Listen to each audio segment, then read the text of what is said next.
Hey there. Today we're going to look at how to get voice chat on Roblox, so let's get started. First, log in to your Roblox account. Once you're in, click on the gear icon located in the top right corner of the screen.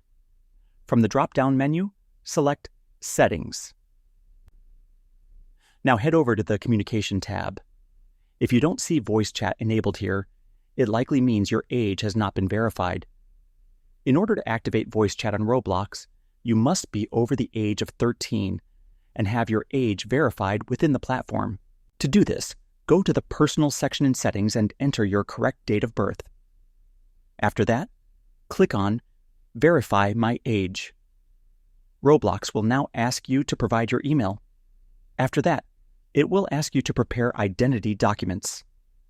You can use a driver's license, national ID, passport, or residency permit. Choose the option that applies to you. For example, click on National ID and upload a clear photo of your document. Follow the on-screen instructions to complete the verification process. Once your age is verified, voice chat will automatically be enabled on your account. And that wraps it up. Appreciate you watching. See you in the next one.